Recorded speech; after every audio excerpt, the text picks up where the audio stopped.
It's February 16th, 1249, and another remarkable event is about to be uncovered by Arion, Rebecca, and Olly, the Retrospectors.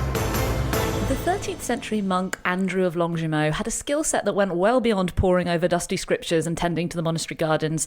He spoke multiple languages, knew how to negotiate with generals and kings, and wasn't afraid to journey across the world into terrain which was hostile in every imaginable way. All skills that came in handy today in history in 1249 when he set out to journey into the heart of the Mongol Empire. So Andrew of Longjumeau spearheaded, in fact, one of the 4 missions that were sent to the Mongols by Pope Innocent IV. And the purpose of his legation was basically to try to win support for a crusade from the Great Khan against the Islamic enemy. And he departed from Lyon in the spring of 1245 and travelled to the Levant. And during his journey, he visited all sorts of territories across Syria, engaged with representatives of the Nestorian and Jacobite churches in Persia, and ultimately managed to deliver his papal correspondence to a Mongol general near Tabriz, which is in modern-day Iran. And he wasn't, in fact, the first European traveller to the east, which is sort of remarkable because it is a long journey. It takes about 15 months and 3,000 miles to get there from most European countries. But the earlier one was Giovanni Caprini, who embarked on his journey in 1245 as an envoy of the Franciscan order alongside Benedict of Poland. Why are they sending all these monks, whether Franciscan or Dominican? The reason is because we are amidst the Crusades at the moment, Christian armies trying to conquer the Muslim ones all over the world. And the world, if you like, the Christian world, had been kind of woken up to the threat of the Mongols in 1238, when there was a series of Mongol attacks on the European side of Russia, and then the collapse of Hungary, which opened everyone's eyes to how serious the Mongol horde could be. And I suppose the idea was, well, if Christianity is to win, then we need to at least achieve acquiescence from the Mongols that they're not going to attack us, but at best get them to convert to Christianity. That should be easy. Yeah, it's mad to imagine Mongols in the Middle East somehow. It just doesn't seem to fit. But by this time, they had advanced far enough to begin raiding Syria. For the next 100 years, they would invade repeatedly until they finally made peace with the Sultan of the Muslim Mamluk Empire in 1322.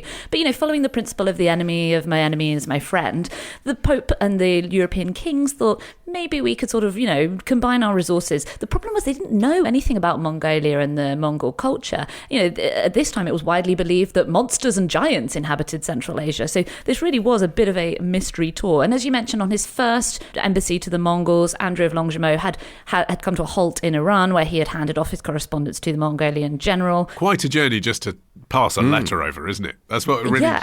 I mean, in the days before the post, it really makes you think, wow, that was... You want to get a message from the Pope, is if you're not sending an army, it's almost like sending an army just to send a, hey, how are you doing? Monk mail. Well, and then the reason that this second mission came about was directly a result of his first trip, the one to Iran. When he had been in the Middle East on this mission, he had met several Eastern Christians, as you mentioned, Arion, including Simeon Rabban Atta, who was a mysterious figure who had basically become the Mongol Empire's Christianity czar. And he also met 2 Christian priests known only as David and Mark. And the year after Andrew of Longjumeau returned, he was hanging out at King Louis of France's temporary court in Cyprus, where the king was preparing to embark on the crusade, when who should show up but David and Mark? And they came with a letter for Louis from the Khan Güyük. And unlike previous missives from the Mongol emperors, which were almost invariably demands for submission, this letter was full of friendly overtures, basically a good luck card for the impending crusade. And David and Mark went even further, implying kind of off the record that the Khan might be open to an alliance to defeat the Muslim powers, and even hinting that he and some of his generals had already secretly converted to Christianity. Why did they do that? Why tell Louis IX that, the Khan might have converted to Christianity, might have been baptised? He's like, you'll have to travel 15 months to find out. Maybe, that's the thing that you tell Andrew so that he's not too afraid as he sets off on his journey.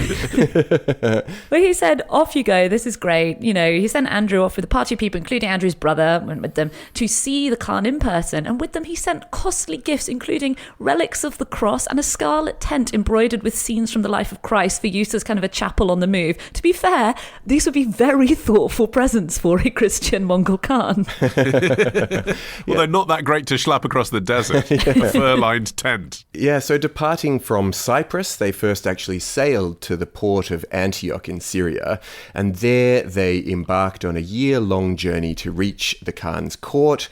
They covered about 55 kilometers each day, and their route took them through Persia. They went round the southern and eastern shores of the Caspian Sea, and also went through Talis, northeast of Tashkent. And on arrival at the supreme Mongol court, Andrew actually found Güyük Khan dead. He'd been poisoned, as the envoy presumed at least, by his enemies. And in Güyük Khan's place, the current ruler was his Regent Mother Ogul-Gaimish, who seems to have been pretty dismissive of Andrew and basically sent back a very sort of curt letter to Louis IX saying that they weren't very interested in any sort of collaboration. Yeah, the letter said essentially, unless Louis IX sent a yearly tribute to her court, he and his subjects would be destroyed. Which, as a response to, "Oh, we heard you're all Christian now, would you like to join us in defeating the Muslims?" was not what he wanted to hear. But I've got this great embroidered canvas tent. Oh, can you imagine him sort of starting to unravel the tent and then slowly rolling it back up? Oh, this isn't going to work. Andrew's party were also made to participate in a ceremony of passing between two fires. In Mongol culture, this was a purification rite, but it was interpreted as an insult. Basically, it was just a real damp squib, and you can imagine after the journey, it would have been pretty depressing. I mean, they had really struggled to get here. They had passed along roads that were lined with mounds of bones, victims of Mongol destruction. He actually also reported seeing German prisoners of war in Central Asia. God only knows what became of them.